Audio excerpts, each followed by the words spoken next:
salut maa ngi leen di nuyu di leen ziar tey nag sama analyse bi dama koy jëmale ci nos forces de l'ordre. Je n'ose pas utiliser le mot pitié, peut-être ma wolofal ko xëy na yërmande pour ñu gën ko comprendre. C'est bizarre nag boo daan sax yërmande ci mais je parle d'une manière générale. Je parle d'une manière générale. Je parle d'une manière bi nga xam ne malgré doole bi leen yàlla may malgré organisation bi et tout mais individuellement boo dee jël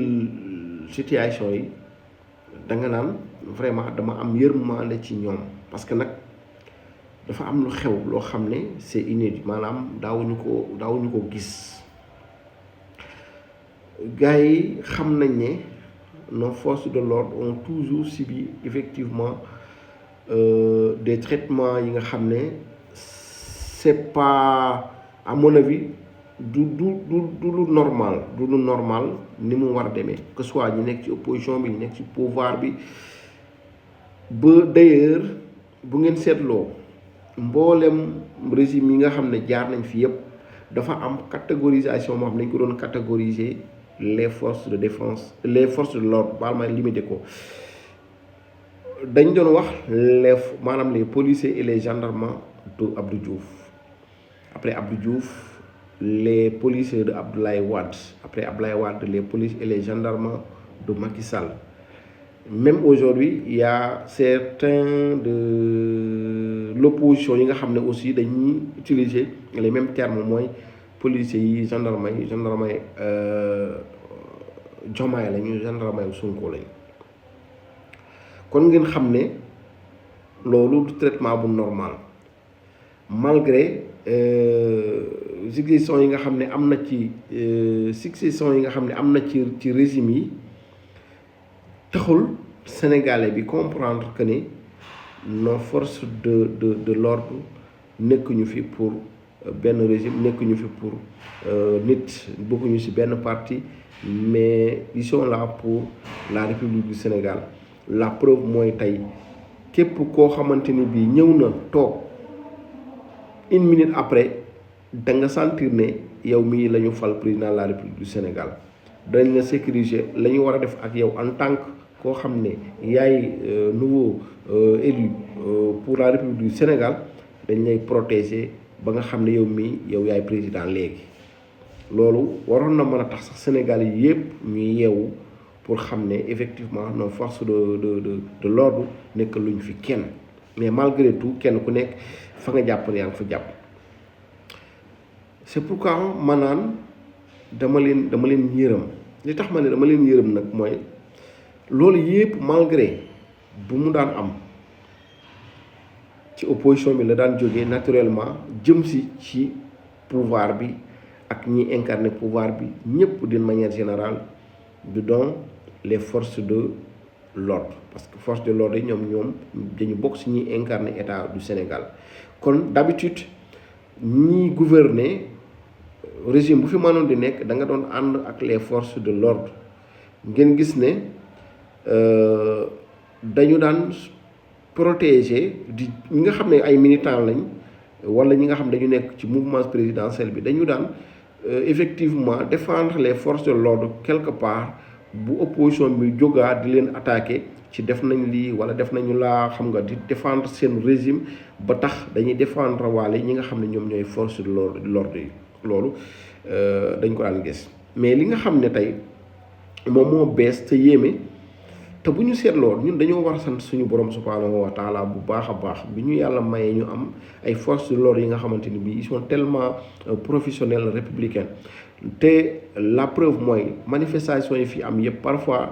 am na nu muy demee dañuy dem ba jàpp ne sax ñi jàkkaarloo ak force de l'ordre c'est des terroristes ñi jàkkaarloo ak force de l'ordre c'est des gens yi nga xam ne ils sont tellement engagés c'est des gens yi nga xam ne ils sont très très très mal intentionnés pour faire en tout cas du mal malgré les forces de l'ordre ont toujours des moyens pour se défendre parce que dañ leen jox ay moyens pour bu ñu leen naree faagagal ñu défendre mais malgré tout il est rare ngeen gis ñoom ñu utiliser 0,0 sax pour cent ci seen moyens yi ñu am pour défendre. Parfois ngeen gis ñu leen attaqué ba di leen dóor ay mool ñii di leen rey ñii di leen def ay def yoo xamante ni bii du honoré sax Sénégal, du honoré sax Afrique bi nga xam ne dafa am fu ñu teg les forces de l'ordre sénégalais. Mais malgré tout dañuy taxaw seen professionnalisme, malgré tout dañuy taxaw parce que seen bëgg Sénégal jàppale Sénégalais yi seen ay frères ak ay sœurs lañ, ay Sénégalais lañ comme ñoom. Contrairement ak li doon xew liy xew ci yeneen dëkk yi ci àdduna bi yëpp du mu wax sax Afrique kese, parce que su ma waxee Afrique kese dafay mel ni Afrique rek moo am, mais àdduna bi yëpp fépp foofu mas a gis ay policiers ay civil ñëw jàkkaarloo ak ñoom bëgg leen a rey, ñoom dañuy utiliser seen arsenal bi ñu am yëpp pour défendre. Parfois nga gis dëkk wala réew boo xam ne manifestation dafay am, bu ndawee ba ndaw lu mu ndaw jàppal ne 500 wala 1000 personnes dee nañu ci dëkk yu bëri yi nga xamante dañ leen dégg si àdduna bi. kon bu ñu yàlla mayee ay force de l'ordre yi nga xamante ni bii lu mu bëri donte nag benn bakkan sax rey ko moom ëpp na, waaye bu bëri te loolu amul kenn ku mën a wax teg baaraam duut baaraam ci ne policier bi moo rey wala gendarme bi moo rey. Toujours dee na rek la ñuy wax ci biir ful bi, mais kenn mënul teg sa loxo ci quelque part sa baaraam ne policier bi moo rey andi firnde bu ko firndeel, amul. kon nañu sant yàlla ci loolu. Maintenant li nga xam ne moo tax toujours ma jàpp ne dañu war a yërëm les forces de l'ordre, en tout cas man personnellement, mooy tey ñi leen doon défendre wala ñi leen waroon défendre tey ñoom ñooy wëlbatiku di leen contre. Parce que gis nañ projet de loi yi fi bëggoon jàll, gis nañ coow li, gis nañ li xew tout récemment ci problème Cambérène bi ak feneen tort bi yëpp moo xam ñu nekk ci opposition bi moo xam ñu nekk au pouvoir dañ ko bëgg a jël dóor ko sur effectivement les policiers, alors que du ma ne ñoom la, du ma ne du ñoom, selon ñoom seen communication rek ci laay basé wu lañ ca wax man loolu laa gëm na ma ko daan gëmee na ma ko daan jàppee démb noonu laa koy jàppe tey. ñoom communication buñ def du ma ko contesté, la ñu wax loolu laay wax, parce que c'est des professionnels, c'est des gens yi nga xam ne ils aiment tellement ce pays te wallaahi wa taalaahi gisuma benn Sénégalais bu leen gën a bëgg réew mi ak quel que soit boor boo man di nekk. Maintenant li tax ma toujours ma yëndi moo yërmaane mooy dama jàppoon ne régime wala mouvement présidentiel bi tey à travers la politique de sécurisation sénégalais ak leurs biens bi nga xam ne le président de la République daf ko bëgg a instaurer wala daf ko bëgg a mettre en place en tant que ay njiit yu bees ak le premier ministre bi nga xam ne tey moom moo war a nekk koo xam ne dafay war a effectivement vulgariser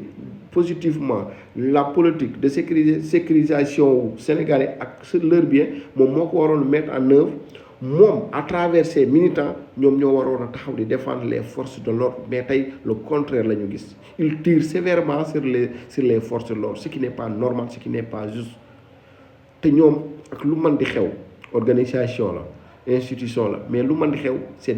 ay nit lañ ñi nga xamante ne bii dañu yor njaboot te ay nit lañ nga xamante ne bii après tout dañuy dellusiwaat ci population bi. ñooñu am na traitement yoo xamante ne bii bu ngeen leen koy def un moment dañuy dem ba rancunier.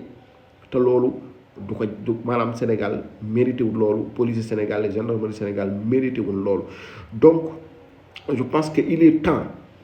que le premier ministre ak ay militants, il est temps que le président de la République du Sénégal bu mbir xewee police wala gendarmerie bu mu topp li nga xamante ne bi moom mooy opinion publique bi, parce que naturellement li ñu jot a jàngal Sénégal, li ñuy jot a teg ci loxo sénégalais mooy le policier, le gendarme, ils sont violents, c'est des gens yi nga xam dañuy rayet, alors qu'en réalité demeewul noonu. ñoom ñu bañ a topp rythme boobu ba nga xamante ne bii la xew dëgg-dëgg duñ ci bàyyi xel, lu dul dañuy bëgg a def ay communiqué, bëgg a tirer sur les forces de l'ordre juste parce que dafa am opinion bu taxaw. Loolu c'est quelque chose bi nga xamante ne bii il est temps que ce régime arrêté ko. Franchement du jamais vu depuis l'histoire du Sénégal musuma gis cette manière bi nga xam ne ñu ngi koy traiter les forces de l'ordre, alors que ils font leur job correctement.